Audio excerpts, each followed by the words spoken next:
Hello to another video of 60 goblins in one brush, this time with another basing video. I want to talk about these texture rolls. Hard to see. They're plastic texture rolls. You can have all kinds of things. Runic, Egyptian style, great for Khemri or also for Ossiarch Bone Reapers.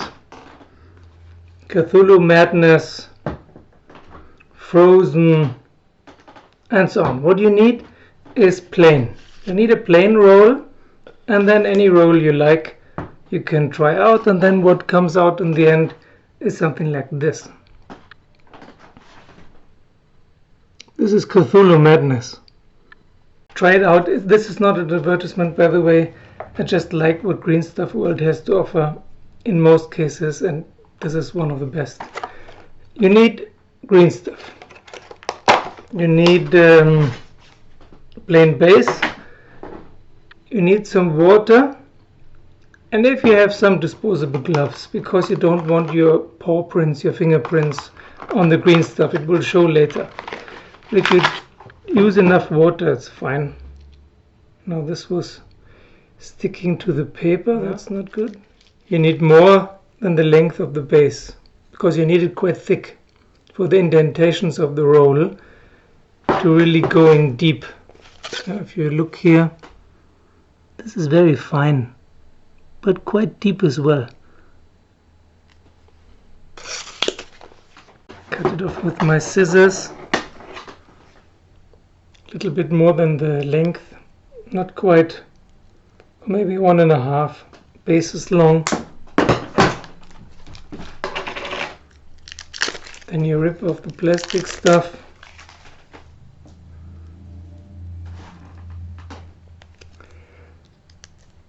Then you wet your fingers a little bit, because otherwise you have the green stuff sticking to your fingers. It's actually quite a good household implement as well. That's what it's made for originally. And you really need it. Always get the blue part on the yellow part. You can also do it in smaller bits, but it's good finger training if you're climbing or doing martial arts or whatever. You do that every day for 5 hours, you will get strong fingers. And then you do it in horse stance, the whole thing, half an hour horse stance for your thigh muscles. I'm just joking. So it gets greener and greener. And the gloves or the water or both will prevent the fingerprints showing. But you need the water for sure. You need to wet the roll, I'll show you later. Otherwise the green stuff will get into the recesses of the roll, and then good luck getting it out again. Okay, that's fine. It's quite green now.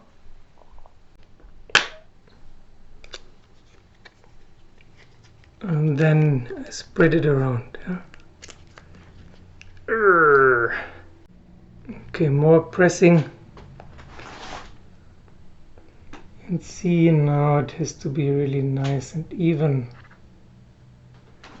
Also no bits here showing at the corner. You can always cut additional green stuff off, but if you have a corner that is not covered, it doesn't look nice later. Some more rubbing. And then, where's the plain roll? Plain. You need the plain roll, and you need to moisten it. And then you roll to make it flat.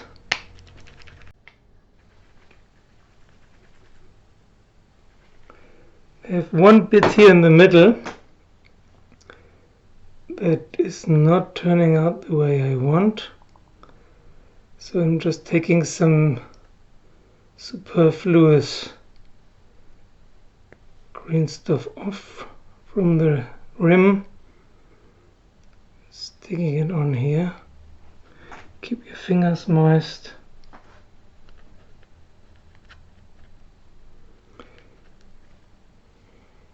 It's not so easy to make a short video about that, I realize. Okay. So it's quite thick now, you see? You can always cut little bits like this off, doesn't matter. But here, just as you see, it's almost as thick as the base itself. Then you choose, for the Seraphon, I use the Aztec roll. You can choose which pattern you want.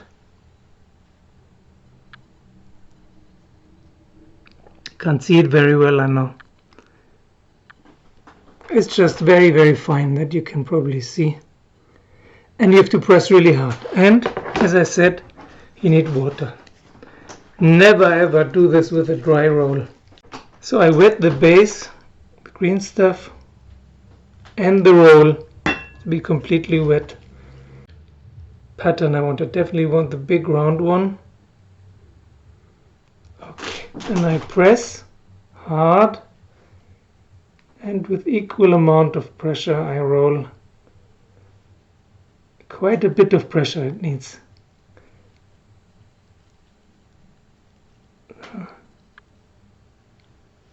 And you see wasn't wet enough. Doesn't matter though. It's a little bit wobbly now. But this will make some great effect. Now you see here this is not very exact, and here neither. So I applied enough pressure at the top but not at the bottom. So I do the bottom again, only pressure at the bottom. Okay, nice. Make sure that you don't leave any fingerprints. And then it's done. Now you have to leave this drying for about 24 hours. While everything is drying, I'll show you some bases here. This is a very old War Shrine of Chaos. I used the runic. There's a Chaos runes as well, but I used the runic one. Quite nice. Then, of course, here there's my favorite one. I will use this for the Herald on Flaming Chariot of Tzeentch. This is the Cthulhu Madness one. Then I have several Egyptian ones. The Egyptian roll. Here the Liege Cavalos.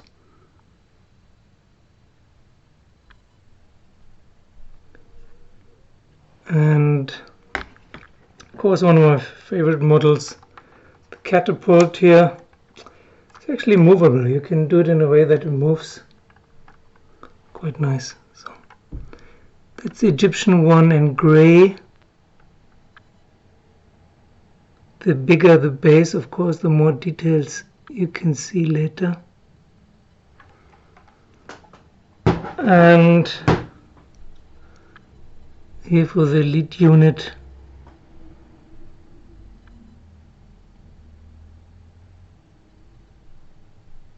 You can see here I made a mistake.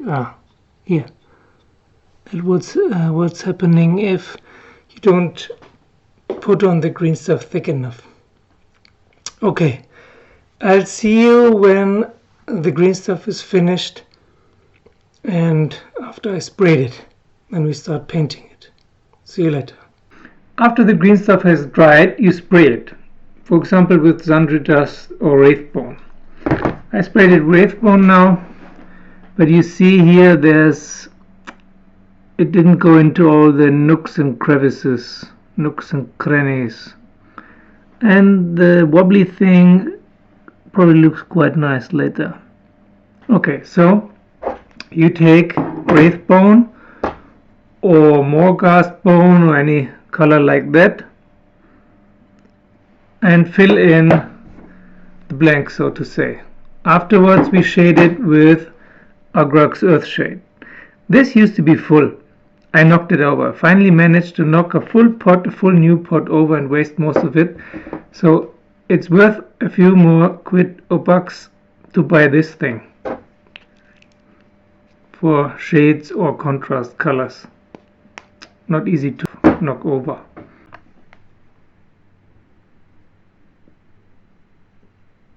Okay, that's easy peasy. Let's not waste too much time with it. Let's let it dry. Now we take a large shade brush and some Agrex Earthshade, and we apply it on quite a bit. Don't have to be stingy with it. This is the first step.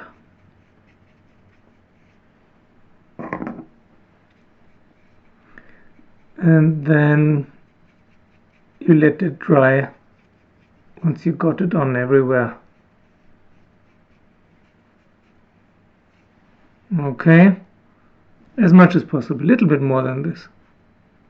Since the drying time is almost half an hour, you can whip out your Chaos Black and paint the rim. This is always a step that's worth it. Don't forget the rim.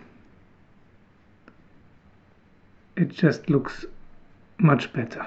Another thing you can do while the shade is drying is take some stones and glue them on. Instead of PVA glue, which takes a day to dry, I will try today to use some Vallejo. I also start mispronouncing it. It's pronounced Vallejo plastic putty. It's similar to liquid green stuff, but much better. Once the shade is dry, or you're too impatient to wait any longer, you whip out the Athonian Camo shade to get some green, some mossy color onto the whole thing. You see I glued on 2 stones, and then you apply it on chaotically. Just here and there, and on the stones. While you're now waiting impatiently for the Athonian Camo shade to dry, while you're now painting your large hordes of lizardmen and skinks, you can throw in a little bit of static grass that will glue on nicely onto the Athonian Camo shade. Of course, you can take contrast colors as well instead of shades, but then you really have to wash your brush well. They glue up your brush if you don't wash it out really carefully. Another thing that should not be missing in the jungle is wood. Just take a twig or 2 and glue them on to the base where the camo shade is drying. Now that the camo shade is quite dry and we glued on the stones and the twig and threw in some grass, it looks quite nice already. It's time to dry brush. Of course, this would have been much easier if we wouldn't have thrown on the grass first, but I'm a sucker when it comes to waiting. So you need some wraithbone or gracia or both, and dry brush the hell out of it on the non-grassy parts.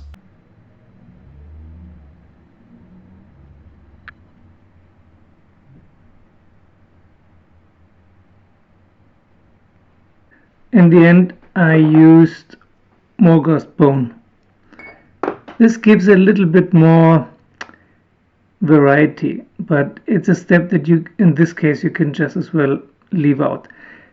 This is it. Just put on a few more grass tufts, or if you really want to go into it, you can add some gold details or some blue and red. Let's just do that to see if it makes a big difference. So now you see I added some details in blue and red. You don't even have to be super tidy because it's a ruin after all. With a little bit of more light in the air, now it goes. Okay, there you go. Some gold here in the middles. The stone is falling off, great. And some blue and red. I used, where is it? Sotek blue and Mephiston red. Of course, now you have to shade the blue and black again, and also the wood piece to give it some age. Okay, that's it. Apart from the shading time, really have a nice piece of scenery for your Stegodon or Carnosaur, Bastiladon or whatever in no time. Just use the shading drying times to paint something else. See you again soon. Watch this channel, give us a like, hit the bell, and leave your comments below. We'll read all of them. See you soon.